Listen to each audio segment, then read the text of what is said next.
и сабајлето одиме на шум, шум на мрестилиштето.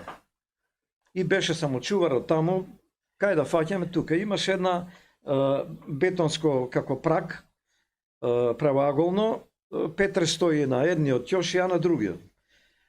Се што имаше приличко воблери, ги зеде за него, а блинкерите ми ги даде мене. Кутија со блинкери. Фрлај. Какви за 1 сат ќе фатиме риба, ние пола сат едно рибче не фати. И најпор се закачува Петре Пастрамка. Ја влече, донесе да пракше до Кире, вика вади ја. Вадам, нема проблем. Ја зедов пастрамката и викам кај ти е чуварката? Па вика шо ти не носиш? Не носам. Па ја не носам. Шо да ја правам? Чеки, кеса една најлон во џебот.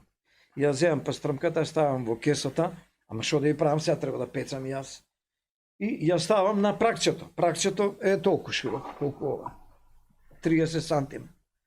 Ја ставам кесата и тргам на кај моето место да пецам, а Петре вели, Кире, ова нема да скокне, не, и мрда кеса. И јас скокам одавде, наместо да скокнам останата кај што е јазилот врзано, ја од другата страна.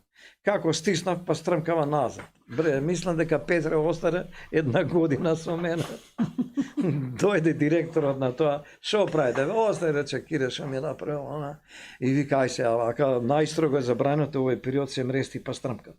Значи, не што ќе ве пуштам да ловите атер за Петре, туку ќе ви кажам и кај е рибата. Значи, на дно. Фрли го блинкерот долу, сецни го малку, ќе скокне, ете тија рибата. Под еден услов. Прличко ќе лови, а Кире ќе весла. Ни даде и чамет човек. Веслам ја, прличко си вади пастрам. Он слаб пастрам. Едно време ми, Чичко Петре, земи веслава да фатам. Ме пушти една да фатам, 2 и управникот вика, ај сега доста идеш. Дојдете да видите што е мрестилиштата. Ова се јаголи, вика да се фалат Кире и Петр Прличко, се фалат дека фатиле јаголи со блинкер, вика бутај од таа јаголите, абе ни даде 100 кила риба човек. И Петре вели, добро, што правиме сега со риба? Тука е Гапо, значи Гапо е одговорен за таа работа. Абе, струга мирисаше на риба, се најде жена домакинка. И ова сакам да кажам, дека седевме во чамецот, шета дечиња, албанчиња, викат, Чичко Петре, и ми вели, да ти дам еден аманет, да ја доживееш мојата слава, да бидеш популарен, се најжив. Што ми рече човекот. И вака, горе-доле, не можам неговата слава да ја доживеам, ама убаво ми оди.